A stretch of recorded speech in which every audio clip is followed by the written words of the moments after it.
বিশ্ব সংবাদে আপনাকে স্বাগত। শুরুতেই জানাবো হাতে পাওয়া সর্বশেষ আন্তর্জাতিক সংবাদের শিরোনাম, পরে বিস্তারিত। পুরোদমে যুদ্ধ চলছে, আর এই যুদ্ধের সর্বশেষ আপডেট আন্তর্জাতিক সংবাদ জানিয়ে দিব।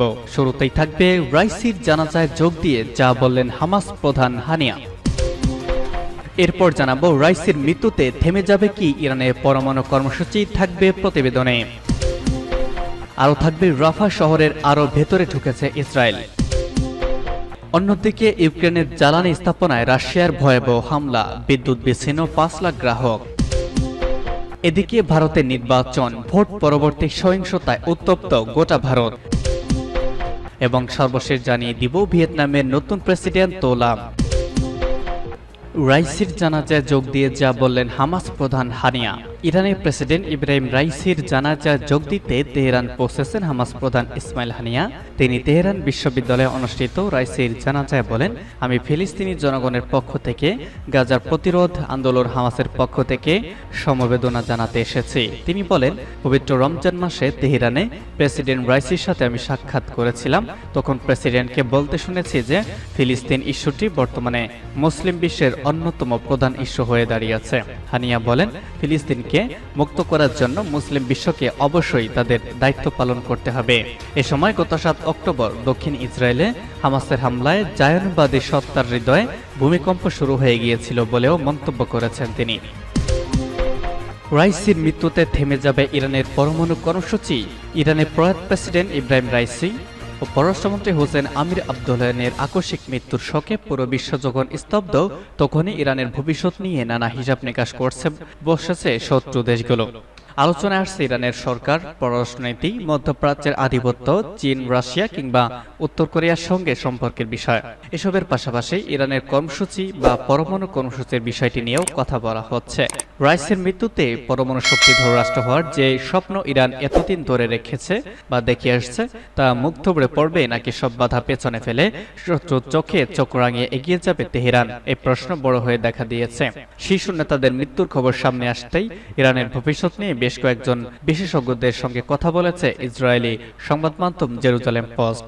বিশেষজ্ঞদের বরাতে সংবাদ মাধ্যমটি বলছে, রাশিয়া ও রাইসি ও হোসেন আমির আবদুল্লাহিয়ানের মৃত্যুতে যারা ভাবছেন ইরানের সরকার পতন কিংবা সরকার বদলে যাবে, তাদের আশাহত হতে হবে। তারা দুজন মারা গেলেও শিয়া প্রধান দেশটিতে তেমন কিছু হবেই না।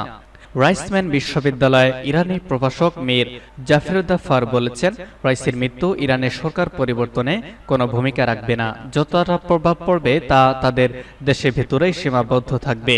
বিশেষজ্ঞরা বলছেন, তাদের মৃত্যু ইসরায়েলের সঙ্গে ইরানের শত্রুতা, ইসরায়েলের সঙ্গে যুদ্ধরত প্রতিরোধ যোদ্ধা দল হামাস ও হিজবুল্লাহর প্রতি ইরানি সমর্থন বা তেহরানের পারমাণবিক অস্ত্র তৈরির ক্ষেত্রে কোনো প্রভাব রাখবে না। ইসরায়েলের সাবেক জাতীয় নিরাপত্তা উপদেষ্টা মেজর জেনারেল ডক্টর ইয়াকব আমিদব বলেন, দিন শেষে সর্বোচ্চ নেতা আয়াতুল্লাহ আল খামিনি ইরানের নীতি অনির্ধারণ করবেন। রাফা শহরের আরও ভেতরে ঢুকেছে ইসরায়েল।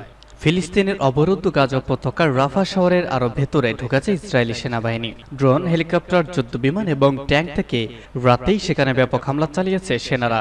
ফিলিস্তিনি প্রতিরোধ গোষ্ঠী হামাসের পুনরায় সংগঠিত হওয়া রোধ করতে চলতি মাসে শহরটিতে নতুন করে হামলা শুরু করেছে ইসরায়েল। ব্রিটিশ বার্তা সংস্থা রয়টার্স এই খবর জানিয়েছে। গাজার দক্ষিণাঞ্চলে এই শহরটিতে কয়েক লাখ বাস্তুচ্যুত ফিলিস্তিনি আশ্রয় নিয়েছিলেন। তবে সেখানে ইসরায়েলি সেনাবাহিনী আবারও নতুন করে হামলা শুরু করায় রাফা ছেড়ে অন্যত্র পালিয়ে যেতে বাধ্য হয়েছেন তারা।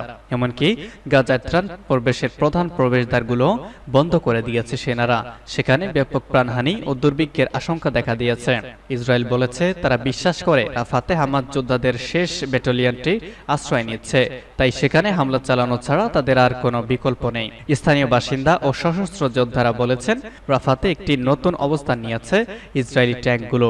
আগের বারের তুলনায় সেগুলো এবার শহরটির আরো পশ্চিমে মিশরের সঙ্গে গাজার দক্ষিণ সীমান্তের কাছে ইবোনা এলাকায় অবস্থান করছে।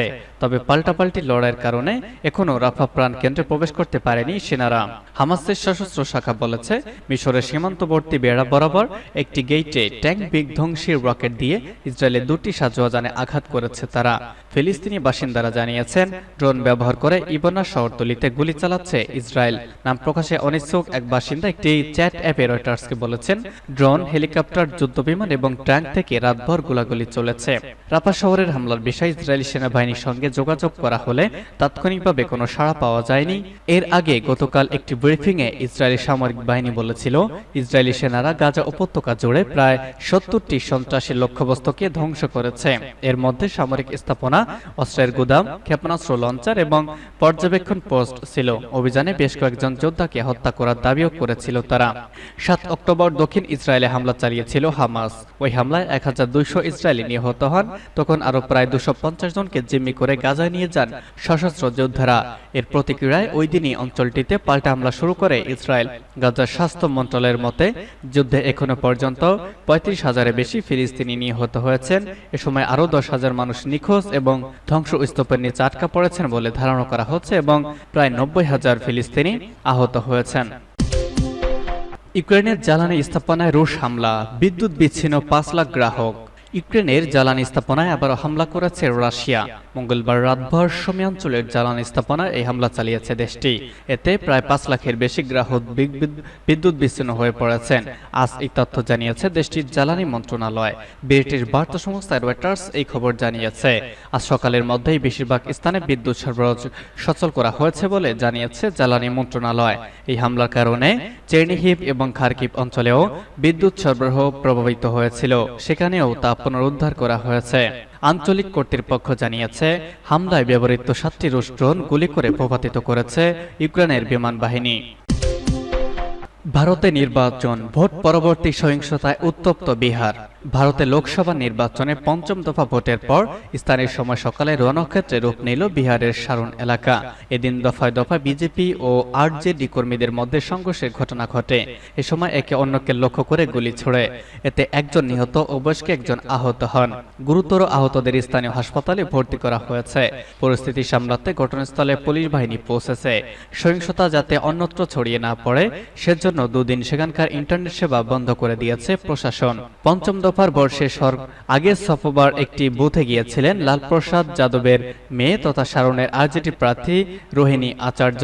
সেই সময় বিজেপি ও আরজেডির কর্মী সমর্থকরা সংঘর্ষে জড়িয়ে পড়েন। বিষয়টি তৎক্ষণাৎ বা তখনকার মতো থেমে গেলেও ভেতরে ভেতরে ক্ষোভের আঁচ জ্বলছিল। মঙ্গলবার সকাল থেকে আবারও দুপক্ষ সংঘর্ষে জড়ায়। দফায় দফায় দুপক্ষের সংঘর্ষে রণক্ষেত্রে চেহারা নেয় সারন।